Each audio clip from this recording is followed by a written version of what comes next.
Devin Haney is among the most talented fighters in boxing. He has speed, he has skill, and he has power. But while his boxing is about winning, how you win matters. Just ask this guy. Haney's first fight with Matchroom Boxing looked like this. His next 3 fights looked like this, and this, and this.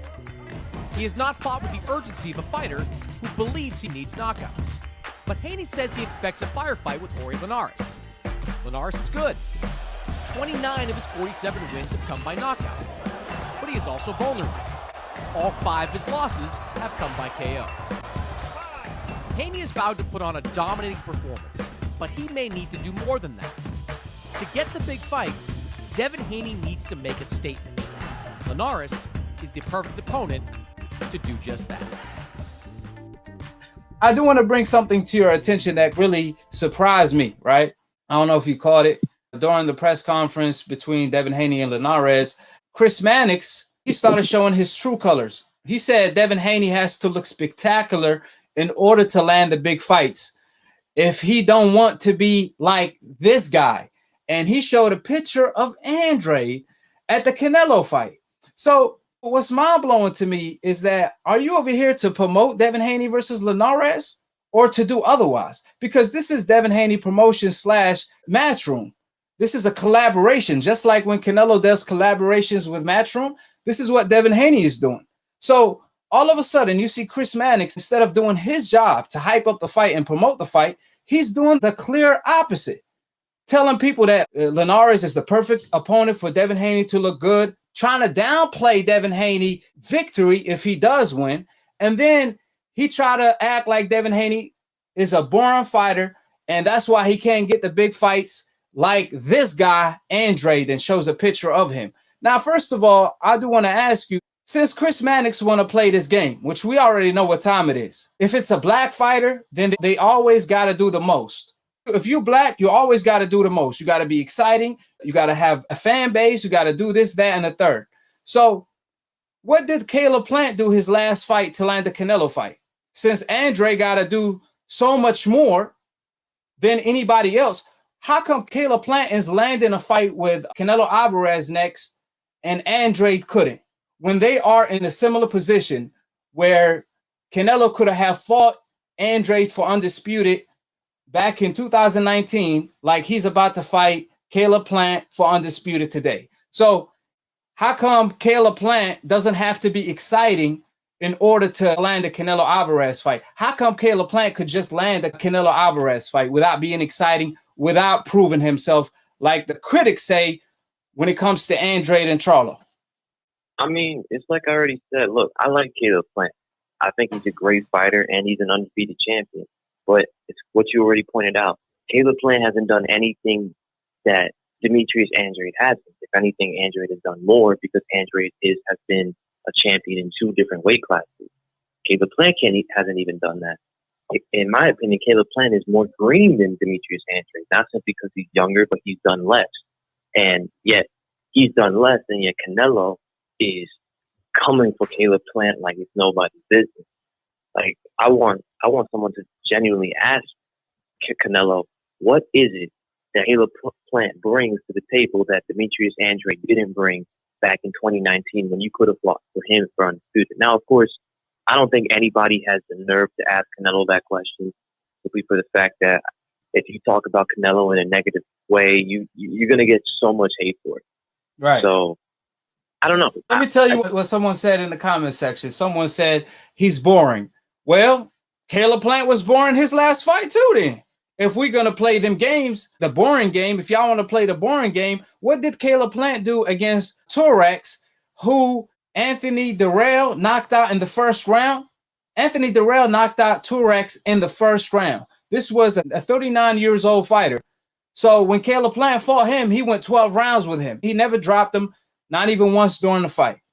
So that fight was boring, supposedly, if you want to call Andrade boring. And we know for a fact Andrade's last fight wasn't boring because Andrade dropped his opponent twice, William that is, and he got hurt himself twice. The fight was action-packed. It was back and forth. So Andrade fight was more exciting than Caleb Plant. But Canelo is fighting Caleb Plant for less money than he could have fought Andrade for Undisputed.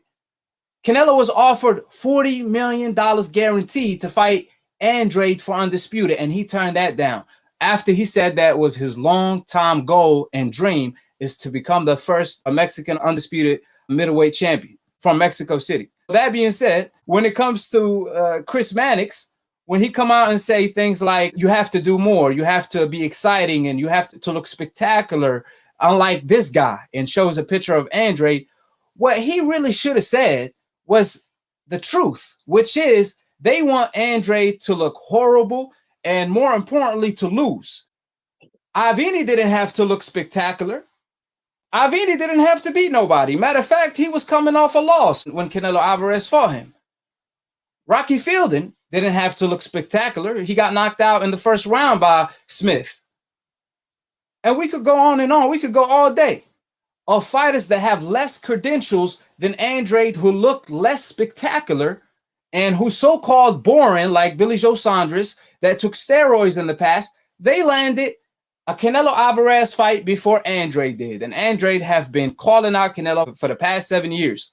But you see Chris Mannix showing his racist card. Every time there's a fighter on the coincidental list, he always got to do more. Andrade, he got to look spectacular. He got to prove himself, even though, like Andrade told Chris Mannix, I'm a champion. They supposed to want to fight me. They supposed to want to unify with me because I got a belt. If I'm a horrible fighter, then come beat me for your biggest payday. Andrade was Canelo Alvarez's biggest payday. Andrade was Charlo's biggest payday. So that's the point I'm trying to point out here, is that when it's a fighter on the coincidental list, they always got to do that much more. They want to call Devin Haney a runner. Well, last time I checked, Muhammad Ali ran his way to becoming the greatest of all time. Last time I checked, Floyd Mayweather ran his way to becoming the best ever, TBE. But these are code words they use when they want to hate on a fighter from the coincidental list. That's all it is. It's like I said, this is Devin Haney promotion. Devin Haney is a co-promoter, and you see Chris Mannix diss Devin Haney on his own promotion. This ain't Chris Mannix show on the DAZN. No. This is Chris Mannix dissing Devin Haney on his own promotion. You never see that. When they promote Canelo Alvarez on his own promotion, they call Canelo the greatest Mexican of all time. They say who could beat Canelo when he's fighting Avni Yildirim. So we constantly see these double standards, especially by Chris Mannix, who's showing his true colors. And let me tell you this, which is mind-blowing. Chris Mannix had told Eddie Hearn leading up to the Andrade fight that Charlo versus Andrade is one of the biggest fights in the sport of boxing ever. And I'm like, hello, anybody home? How about Andrade versus Gennady Golovkin? How about Andrade versus Canelo Alvarez? How come those fights aren't one of the biggest fights of all time? But you see, it's like the lesser of two evils. It's two fighters from the coincidental list, so they want them to cancel themselves out. Don't get me wrong, I want to see that fight too, but there are fights that are easier to make for Andrade, such as Gennady Golovkin, who's on DAZN, such as Canelo, another fighter on DAZN. Those fights are easier to make, but you see Chris Mannix protecting them fighters instead. When Gennady Golovkin truly lost to Deveryachenko and robbed him, Andrade hopped in the ring. Andrade sneaked his way into the ring. And guess what Chris Mannix did? He completely ignored Andrade's presence. He completely ignored that Andrade is in the ring with him. And he's asking Gennady Golovkin about Canelo, a fight nobody want to see no more, the trilogy. He continued to ask Gennady Golovkin about Canelo when he really coming off a robbery, ignoring Andrade, who's in the ring.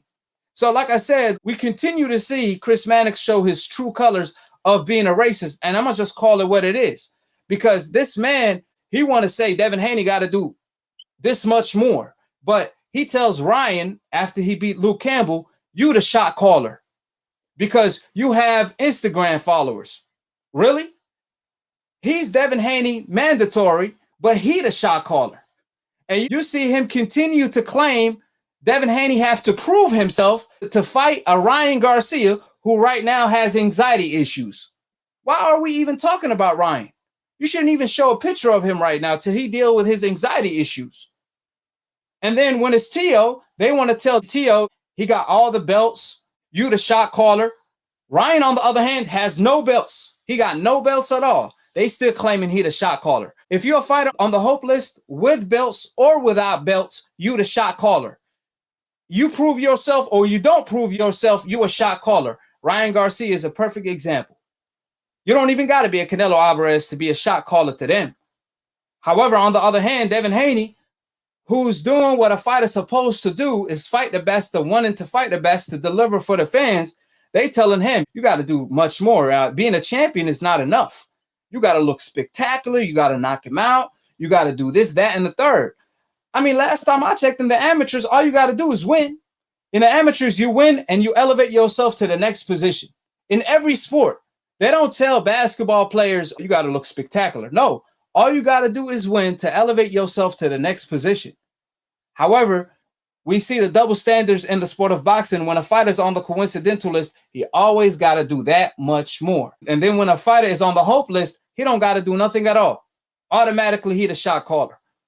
So, like I said before, Devin Haney doesn't have to do anything but win against Linares. He don't got to knock him out. If you want to call him a runner, again, Muhammad Ali ran his way to becoming the greatest of all time.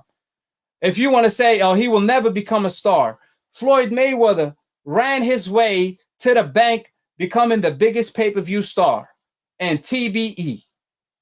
So running is winning, if you ask me. I got two questions for you, Aki, real quick. Yeah, go ahead. The first question is, how many decaps say that Floyd Mayweather is born? Floyd Mayweather's born. Oh, man, all of them. Who is it that Caleb Plant is inspired by, who he tries to fight like, who he emulates? Just tell me.